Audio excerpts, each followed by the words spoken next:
दोस्तों, जो देश आज तक भारत को ये बोलते आए थे कि भारत कभी भी एडवांस हथियारों को स्वदेशी टेक्नोलॉजी के दम पर बनाकर तैयार नहीं कर पाएगा, आज उन्हीं देशों को जवाब देने का समय आ चुका है, क्योंकि आज हमारी प्राइवेट सेक्टर की कंपनी ने वो हथियार बनाकर तैयार कर लिया है जो दुश्मन देशों के हथियारों को दुश्मन देशों के खिलाफ ही इस्तेमाल करने पर मजबूर कर देगा। दरअसल पूरा मामला कुछ इस प्रकार है कि हाल ही में ही एल&टी ने वेगा नाम की एक अनमैन्ड बोट को बनाकर तैयार कर लिया है और एल&टी की तरफ से इस बोट को अनरिवील भी कर दिया गया है। एल&टी की ये वेगा नाम की बोट हमारी नौसेना के लिए बहुत ही ज्यादा खास होने वाली है, क्योंकि इस बोट को पायलट की मदद से भी चलाया जा सकेगा और बिना पायलट की मदद से भी रिमोट कंट्रोल के माध्यम से इस बोट को ऑपरेट किया जा सकेगा। इस बोट की खास बात यह रहने वाली है कि इस बोट की मदद से हम दुश्मन देशों के जंगी जहाजों की जासूसी कर सकेंगे, साथ में इस बोट की मदद से हम अपनी सीमा की भी सुरक्षा कर सकेंगे।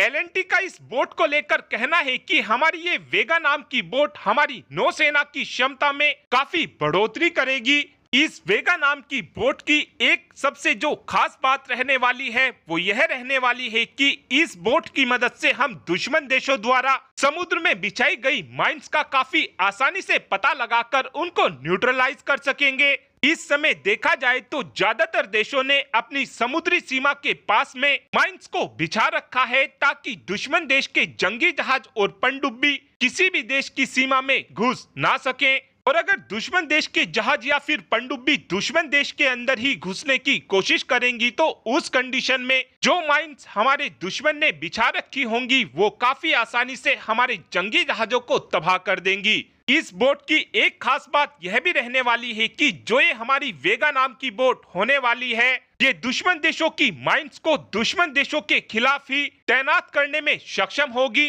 जिसका फायदा हमको यह होगा कि दुश्मन देश अपने ही बिछाए हुए जाल में खुद ही फंस जाएंगे और अपने ही जंगी जहाज और पनडुब्बियों को खुद ही तबाह कर लेंगे। और अब से 6 महीने पहले ही एक ऐसा ही इंसिडेंट हमको देखने को भी मिला था जब चाइना ने अपनी परमाणु पनडुब्बी को ही अपनी बिछाई हुई माइंस पर दे मारा था, जिस कारण चाइना की पनडुब्बी पूरी तरीके से तबाह हो गई थी। और अब आप ही कमेंट कर बता सकते हैं कि हमारी नौसेना को कितनी संख्या में वेगा नाम की ये बोट खरीदनी चाहिए। इस बात का आंसर आप कमेंट बॉक्स में दे सकते हैं। Thanks for watching this video. Have a good day.